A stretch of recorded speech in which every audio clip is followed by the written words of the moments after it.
નમસ્કાર મિત્રો, આજે આપણે આપણા જીવનમાં સમયનું શું મહત્વ છે તેના વિશે વાત કરીશું. મિત્રો, ઘણીવાર આપણે લોકોના મોઢાથી સાંભળતા હોઈએ છીએ કે અમે એ સમયે મહેનત કરી હોત, યોગ્ય નિર્ણય કર્યો હોત તો આજે અમે આ સ્થિતિમાં કે આ જગ્યા પર ના હોત.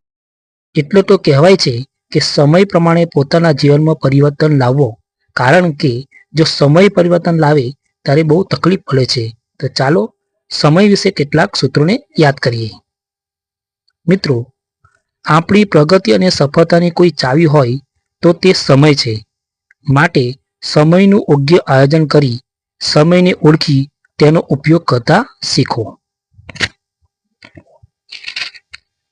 મિત્રો, આવનારો સમય કેવો આવશે તે આપણને ખબર નથી, માટે ભવિષ્યની ચિંતા ના કરો. જે સમય ચાલી ગયો છે એ પાછો નથી આવવાનો, માટે ભૂતકાળને યાદ ના કરો. હા, પણ વર્તમાન આપણા હાથમાં છે, માટે સમયનો સદુપયોગ કરી જીવનમાં આગળ વધો તો ક્યારેય દુઃખી નહીં થાવ. મિત્રો, સમય અમૂલ્ય ધન છે અને તેનો કેવી રીતે ખર્ચ કરવો તે આપણા પર આધાર રાખે છે. માટે નકામા કામોમાં સમય પસાર કરશો તો જીવનમાં સુખ શાંતિ નહીં મળે. જે માણસ સમયના મૂલ્યને જાણે છે તેઓ કોઈ પણ કાર્યમાં 1 મિનિટ પણ મોડું કરતા નથી. આથી સમયના મૂલ્યને સમજો અને સુખી થાઓ.